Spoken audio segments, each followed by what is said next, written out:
for whatever reason, audio has been... I get a few minutes of audio for live streams, and then it dies out. And I don't know, I'm pretty sure I've narrowed it down to the wireless receiver and transmitter for the wireless lav mic system that I bought. It's a cheap system. What can I expect? It probably runs through the batteries like crazy. And I just haven't been noticing it. Well, losing audio sucks for live streams, so I'm going to start going to a hardwired to the camera instead of wireless. Wireless as much as possible, but with something more reliable once I get it. I noticed that with the after hours I did today, audio cuts out partway through, so once I noticed that, I had my gear all packed up. I unpacked what I needed to record an offline version, basically of the same thing in the live stream, but it's the offline version of After Hours. You know, it wasn't live. I re-recorded that. We're going to roll that video now. I hope nobody's trying to get in here. Anyhow, it's a wreck. Bloody wreck. Disclaimer. There's 2 batteries missing from this pack. The red curlicue cable from my Rode Video Mic Go is not here. It's now on the camera. The black cable that was on the camera is here. HDMI running into the camera, and I'm definitely not live streaming this because the audio for the live stream failed. I think the battery died in my wireless mic system. With the disclaimer out of the way, let's get this show on the road. Alright, stabilization on ahead of time because you can't do it after.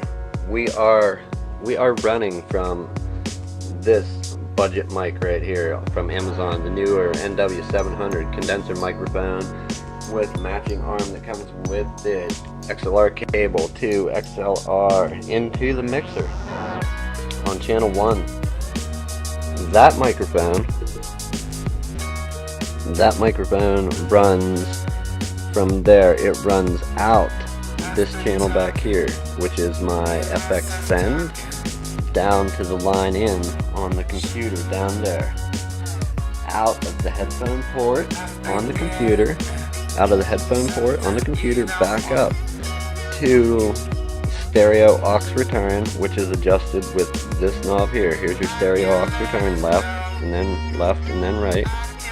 Now that gets sound into the computer and back out to monitor from this headphone port, which usually this cable is running from here, and then main out. Normally it runs into the receiver for the Turtle Beach headphones, the wireless headphones. I was going to run it direct into the transmitter for my wireless lav mic system. However, I didn't plug it in. So let me go ahead and throw it up here, and I'll plug it back in later. For a mixed minus, I would move these from stereo aux return to line in 3-4.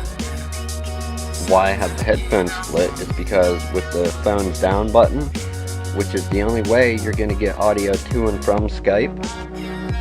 It's the only way you can monitor audio on this particular mixer in a mixed minus setup. You don't get no levels here, but you need this to phone / control room depressed. You have to split your headphones between phones and main out. And that's how you will be able to monitor your audio. So I'm running this mono split cable. It's 2 1/4-inch TS ends to a single 1/8-inch. That normally runs to my headphones there. Whenever I want to bypass the headphones and go to just like speakers that I have set up for the PC, I would pull this whole thing out, move this adapter, this 1/8-inch to 1/4-inch adapter, the gold right here, put it on the PC speakers here, and plug into control room in. And then I let the phone's control room button come up, and I have sound out to my PC speakers. That would be when I'm just like listening to YouTube instead of recording something. The only other addition that I added today was from main out running over here, and this in the live stream was a red curly cable, but I had half of it ripped down. I set it back up to record this for everyone. I'm going to go home, do a quick edit, and upload. It's the 1/4-inch adapter to 1/8-inch wire into the wireless lav mic system, and then the other end of that is up on top of this camera that I'm filming with. So that's my setup. That's how to go. That's how I got from microphone to mixer to PC, back out of PC, back to the mixer. From the mixer out to the DSLR. I mean, it sounds pretty good. Alright, so there you have that. That's the setup at work. Real quick, I wanted to run over the setup at home here. I'm going to try and not make it confusing as that. I actually swapped out the mic cable to the mic on top of my camera. I know it's not a glorious method, but you know what? It works. And this ain't perfect, but we're going to try and make it work. Excuse me, if we're doing a mix minus setup where you want to record at the minimum one person on a microphone and then somebody from the computer or from a cell phone, either VoIP or cell phone or another source, I don't know, you name it, whatever audio source you want to put into the mixer. To do a mix minus, this is what you're going to need to do. I have 3 mics here. They go in there into the mic inputs on the mixer. And you're going to have your level up for however many mics you're on. I have it down because I'm not talking on it anymore, but just to make it realistic, we'll do that and turn it up. I'm not going to go into gain staging here. That is something you can Google that or check YouTube for how to do gain staging to set up your mic. There's a couple different methods. So you're going to run mic in. Now from either aux send or FX send, you're going to want to run out to the line in mic in on your computer. From the headphone out, line out of your line out or headphone out, you're going to run out back into the mixer. On this mixer at home, the Q1202, I'm running from headphone out to line in on channel 7-8. Which you can see the knob turned up there. You can see the channels opposite it. If I move the cables, you can probably actually see the 7-8 there. So that's already, you have mic going in, you have audio to the computer and back from the computer. Now where the minus comes in a mix minus is that audio line coming from the computer, so you can hear in your headphone setup. You know, you got headphones, so you can hear their voice coming from the computer, but you don't want to send it back out to them.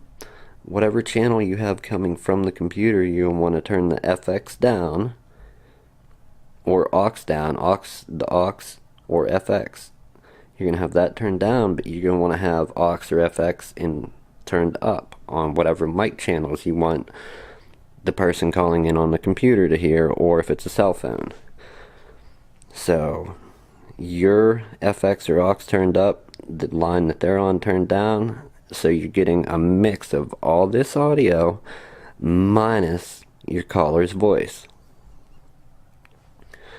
That's my basic mix minus setup and how I do it here at home.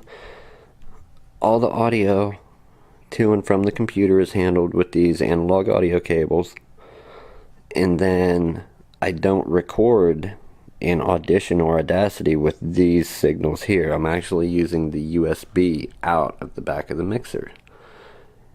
Whenever you happen to have analog audio cables running between a mixer and a computer, and then you want to try and use the USB of the same mixer to the same computer, you're going to end up needing one of these little boxes right here, not the hard drive. This is a USB isolator. What that does is there's a noise that you get that's kind of between a high-pitched hum and a high-pitched squeal, somewhere in that range.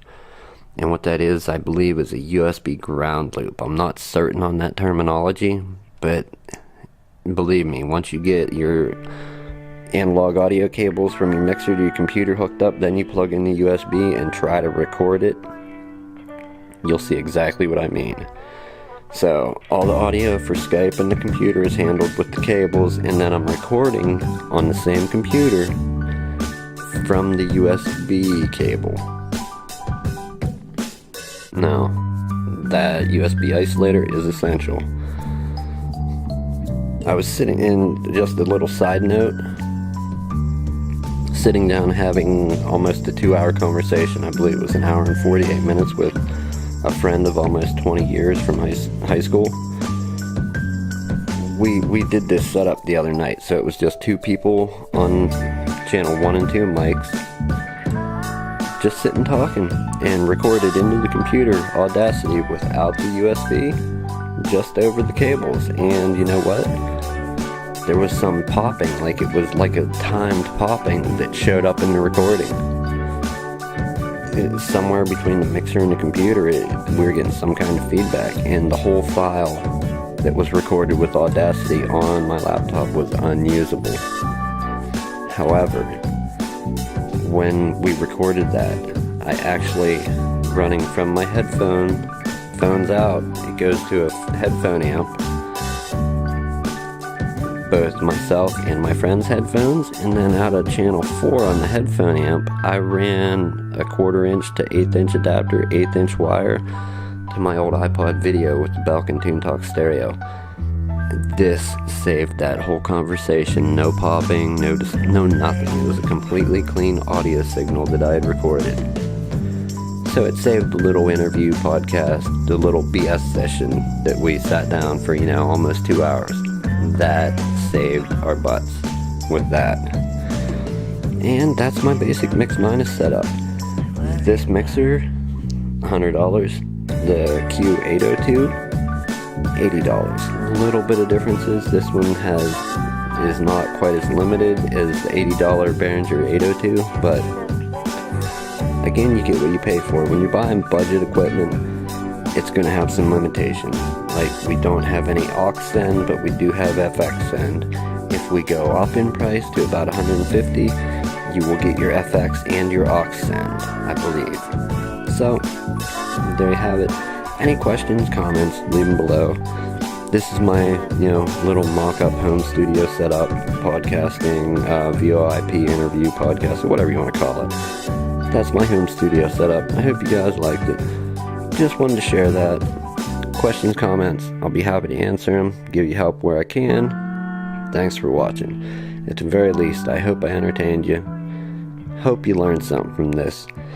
And on an ending note, as always, life is much too short to sit around and bicker and find something to, just find the next thing to be mad about. Life's good, people. Treat each other good, pick each other up, live life.